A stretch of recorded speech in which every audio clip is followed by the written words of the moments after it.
भगा के लेके आ गए थे वो द्वारिका रुक्मिणी को कृष्ण जी। तो आप हट जाओगे ना सोच के कि नहीं ये सोसाइटी के हिसाब से नहीं है, ऐसा नहीं कर सकते। एवरी टाइम कृष्ण ने सोसाइटी के नॉर्म्स को तोड़ा, एवरी डैम टाइम। आपके जानकारी के लिए बता दूं कि रुक्मिणी जी को श्री कृष्ण जी के द्वारा हरण करने से पहले उन दोनों में कोई बातचीत या भेद या परस्पर प्रेम नहीं हुई थी। रुक्मिणी जी बचपन से ही श्री कृष्ण के प्रति समर्पित थी, बालिक काल से ही श्री कृष्ण की परम भक्त थी और उन्हीं को मन से अपना पति वरण कर चुकी थी। आसान भाषा में समझा जाए तो बिल्कुल मीराबाई जी की तरह मिलता जुलता प्रेम है। और रुक्मिणी जी की श्री कृष्ण के प्रति प्रेम साधारण मनुष्य की भांति नहीं थी, बल्कि प्रेम ऐसा था जैसा भक्त प्रहलाद जी अपने विष्णु या नारायण भगवान के प्रति करते थे। आप जैसे ना समझ और मंद बुद्धि के स्वार्थी लोगों को समझाने के लिए पता नहीं और क्या क्या उदाहरण देके समझाना पड़ेगा। हाँ, अब बात यह है कि पहले के युग में स्वयंवर होता था, वधू को अपना वर चुनने का अधिकार स्वयं ही था और रुक्मिणी जी सोच रही थी कि स्वयंवर होगा तो मैं स्वयं श्री कृष्ण को ही अपना वर चुनूंगी।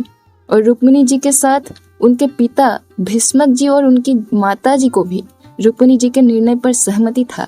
लेकिन रुक्मवीर यानी रुक्मिणी जी के भ्राताश्री को राजनीतिक स्वार्थ के चलते कुछ निजी स्वार्थ पूर्ण करने हेतु छेदी के राजकुमार शिशुपाल के साथ विवाह करवाना चाहता था, जो कि भीष्मक जी के समर्थन में ना होते हुए भी पुत्र के जिद, अहंकार और बलशाली होने के कारण वे कुछ कर नहीं पा रहे थे।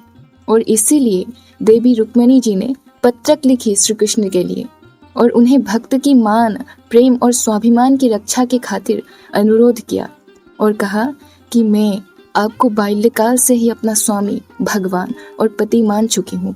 कृपया मेरी भक्ति और प्रेम की रक्षा करें और मुझे अपनी भार्या के रूप में स्वीकार कर मुझे मेरी ही अनुमति से हरण करने की कष्ट करे।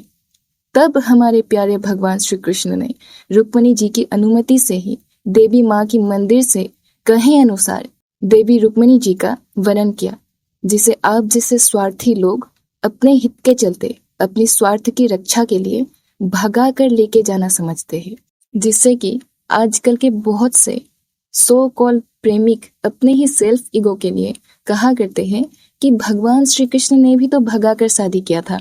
जब भगवान कर सकते हैं तो हम क्यों नहीं कर सकते?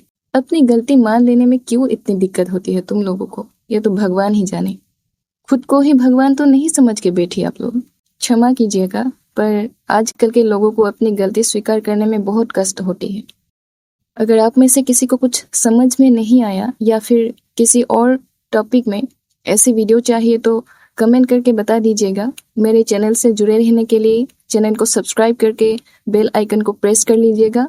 और हाँ, अगर आप लोगों को वीडियो अच्छा लगा हो तो लाइक और शेयर भी कर दीजिएगा। आज के लिए इस वीडियो में बस इतना ही। फिर एक नई वीडियो के साथ मिलेंगे। तब तक के लिए धन्यवाद। नमस्कार।